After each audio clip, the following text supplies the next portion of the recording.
ग्रहण. नारायण धारप यांची कूट कथात्मक कादंबरी. स्नेहा अरविंदाबरोबर त्या जुन्या घरी राहायला आली तेव्हा सुरुवातीस तिला अजिबात आनंद झाला नव्हता. प्रशस्तपणा एवढी एकच जमेची बाजू होती. चारी बाजूंनी मोकळं आवार होतं. मोठ्या करकरणाऱ्या दिंडी दरवाजापासून घर चांगलं 30 फुटांवर होतं. हिरवळ, plant border, crazy paving, rock garden, कृत्रिम धबधबा, शोभेचं कारंजं, हौद, त्यात कमळं, अशा आधुनिक लँडस्केपिंगचं तिथे नावही नव्हतं. वर्षानुवर्ष वाढलेली झाडं होती.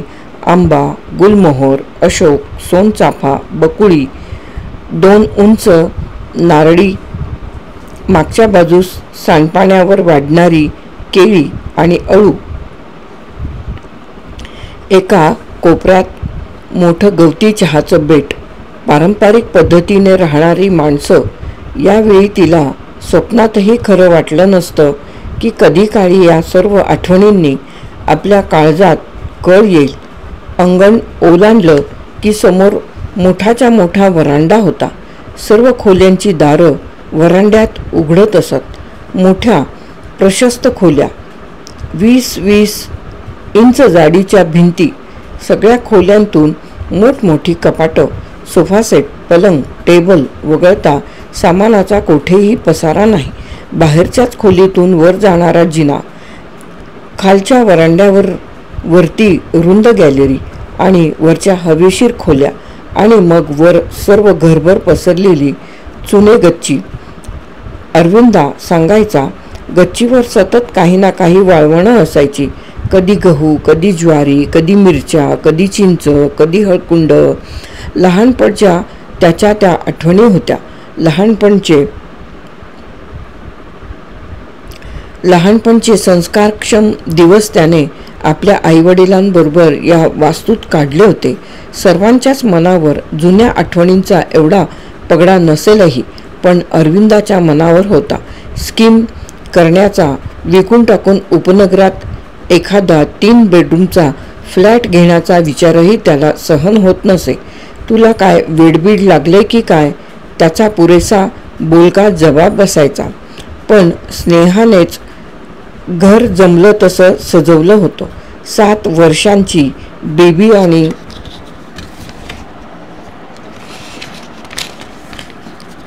4 वर्षांचा मुन्ना यांच्यासाठी एक खास खोली सजवली होती. त्यांचे पलंग, त्यांचे खेळ, त्यांच्या अभ्यासाची पुस्तकं, त्यांची 2 डेस्क. स्वतःकरताही तिने एक खास खोली बनवली होती. तशी अरविंदची कशालाच हरकत नव्हती. ते एक वाडा न विकण्याचं वेड सोडलं तर. शनिवार होता. अरविंद लवकर परत आला होता. तो येताच मुलं बाबा बाबा करत आतून आली होती आणि त्याच्या दोन्ही हातांना लटकली होती आणि मग ओरडत होती, आई आईस्क्रीम आईस्क्रीम. हो हो हो, जरा दम नाही का?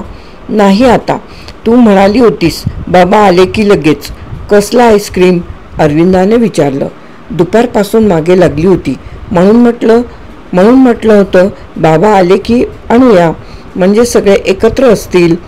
मग बाबा आले की आई आता आण ना. स्नेहाने आतून पर्स आणली. पैसे आहेत का पाहिलं.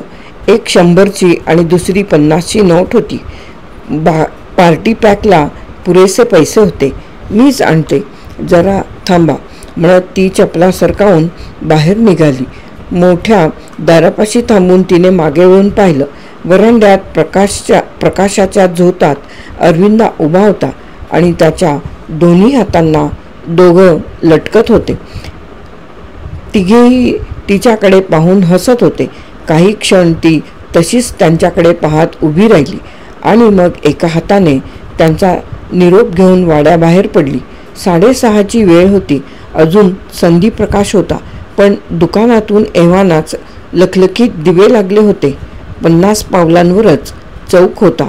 चौकात त्यांची नेहमीची बेकरी होती. रस्ता आधीच रहदारीचा होता. आणि शनिवारची संध्याकाळ म्हणजे तर पाहायलाच नको. चौकात सिग्नल होते आणि रस्ता ओलांडणं सोपं होतं, पण स्नेहा वाड्यासमोरच रस्ता ओलांडायची. अर्थात बेबी मुन्ना बरोबर असताना तिने ते कधीही केलं नसतं, पण एकटी असताना तेवढीच 20-25 पावलं वाचवायची हौस. रहदारी जरा कमी आहे असं पाहून तिने निम्मा रस्ता ओलांडला.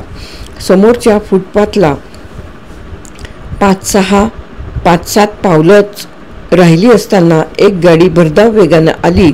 स्नेहा जागच्या जागी नुसती उभीच राहिली. सर्व हालचाल, सर्व विचार गोठून गेले. हा शेवट. मनात एकच विचार आला, पण गाडी चालवणारा अत्यंत निष्णात असला पाहिजे, किंवा गाडीचे सर्व कंट्रोल उत्तम असले पाहिजेत, किंवा तिचं नशीब.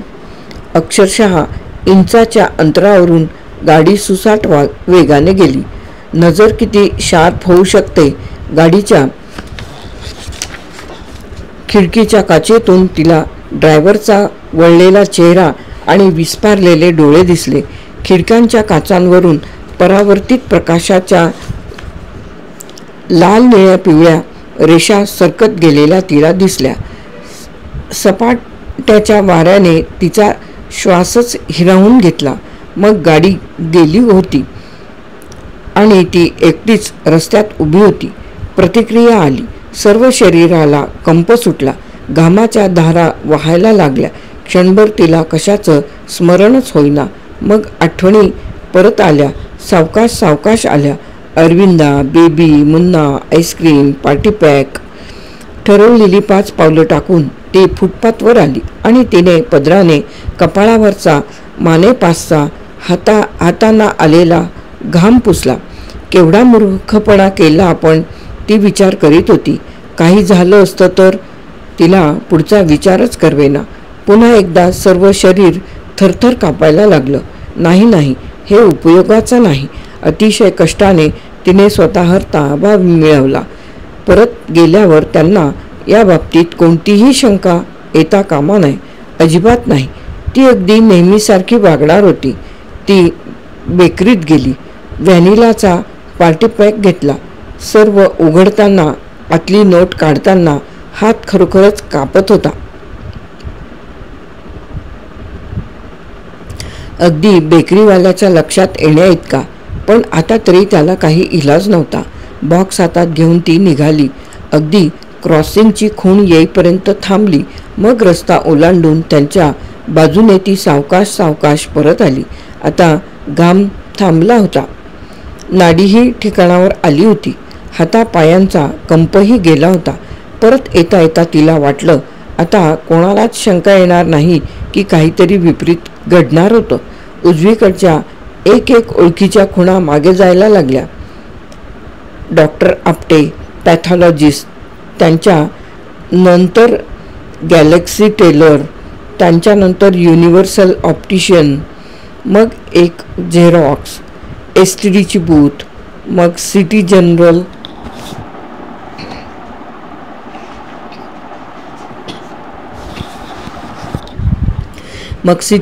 स्टोअर, मग त्यांचा दरवाजा.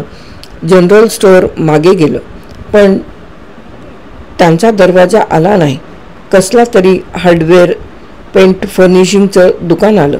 स्नेहा गोंधळून तिथेच उभी राहिली. उजव्या हाताला जनरल स्टोअर होतं. समोर मोठं कमर्शियल कॉम्प्लेक्स होतं. Hardware, readymade, financial consultant, advocate, juice bar, radio, TV, झगमगत्या दिव्यांनी उजळून निघालेली दुकानांची रांगच्या रांग. पण ही दुकानं तिने कधी पाहिलीच नव्हती. दुकानांची नावंही ओळखीची नव्हती. हा प्रकार होता तरी काय? ती रस्ता तर खासच चुकली नव्हती. मग त्यांचा वाडा कुठे होता? आल्याच वाटेने ती 25-30 पावलं मागे गेली. परत त्या वाटेने पुढे आली. जनरल स्टोअर्सपर्यंत सर्व ओळखीचं होतं, पण त्याच्या पुढे ही कोणती इमारत? पायाखाली खोल कुठेतरी धरणीकंप होत असल्यासारखं तिला जाणीव झाली. पायाखालची जमीन हादरत होती, सरकत होती. तिचं घर, तिचे पती, तिची मुलं, बेबी, मुन्ना. तिने दातांखाली ओठ घट्ट आवळून घेतले. नाहीतरी ती खासच किंचाळली असती. कवरीबोवरी होऊन ती चारी दिशांना पाहत होती. इमारतीच्या मधल्या मोकळ्या बोळातून तिशीच्या आसपासचा एक तरुण बाहेर आला. पॅरापेटपाशीच रस्त्याकडे तोंड करून त्याने आपली मोटरसायकल पार्क केली होती. काखेतलं हेल्मेट त्यानं घातलं आणि हनुवटीजवळचा पट्टा अडकवत असताना त्याची नजर स्नेहाकडे गेली. 2-3 दुकानातल्या दिव्यांचा लख्ख प्रकाश तिच्या चेहऱ्यावर पडला होता. गोरामोरा झालेला चेहरा, कपाळावर चमकणारा घाम, विस्पारलेले कावरे-बावरे झालेले डोळे. खिशातली किल्ली काढता काढता तो तिच्याकडे पाहतच होता. ती डावी उजवीकडे पाहत होती, हातातल्या पुठ्ठ्याच्या खोक्याकडे पाहत होती, पुन्हा समोर पाहत होती. एकाएकी तिचे डोळे पाण्याने भरून आले. हा प्रकार काहीतरी वेगळाच वाटत होता. त्याने हेल्मेट काढून काखेत धरलं आणि तो बाहेर फुटपाथवर आला. स्नेहाजवळ येऊन उभा राहिला. तिची घालमेल इतकी उघड दिसत होती की उशीर कारण तिच्यावर अन्याय झाला असता. जरा पुढे होऊन तो म्हणाला, तुम्ही जरा अपसेट झालेल्या दिसता. माझी काही मदत होण्यासारखी आहे का? कदाचित तिचं आसपास लक्ष नसावं. त्याचा आवाज ऐकून ती एकदम दचकली. 2 पावलं मागे सरली. तुम्ही अपसेट झालेला दिसता, नर्वस झाला आहात. मला प्लीज सांगा, माझी काही मदत होण्यासारखी आहे का? अहो माझं नाव स्नेहा पोद्दार. येस. अहो मी इथेच राहते. म्हणजे आमचा वाडा आहे, पोद्दारांचा वाडा आहे. म्हणजे होता, मगाशी होता. मिसेस पोद्दार म्हणालात? हो, तुम्ही ओळखता? हे पहा मिसेस पोद्दार, मी इथेच वर राहतो. वर माझी बहीण आहे, आईवडील आहेत. तुम्ही अतिशय अपसेट झालेले आहात. जरा वर येता का प्लीज? घरी माझी 2 लहान मुलं आहेत. त्यांच्यासाठी मी पार्टी पॅक आणायला घराबाहेर पडले होते. स्नेहाने हातातील पुठ्ठ्यांचा बॉक्स दाखवला. ते माझी वाट पाहत असतील. स्नेहा पदराने घाम पुसत होती. डोळ्यातलं वाहणारं पाणीही टिपत होती. मला खरंच घरी लवकर जायला हवं हो. तिचा आवाजही आता रडवेला येत होता. तुम्ही वर येता का प्लीज? वरून आपण तुमच्या घरी फोन करू, मग सगळा उलगडा होईल. येता का प्लीज? शेवटी स्नेहा त्याच्याबरोबर यायला तयार झाली. माझं नाव देशपांडे, सारंग देशपांडे. आमचा वर ब्लॉक आहे. प्लीज या. ती त्याच्या मागोमाग गेली. जिन्याजवळच्या जागेत थांबून त्याने उजवीकडचा मालकांच्या नावाचा बोर्ड दाखवला. ब्लॉक नंबर 2 सी देशपांडे यांच्या नावावर होता. 7 पायऱ्यांचे लहान लहान जिने वळणावळणाने वर जात होते. मध्येच एकदा ती थांबली. तिला वाटलं, आपण असं नाही, तिथे जायला नको. आपण असं नाही, तिथे जायला नको.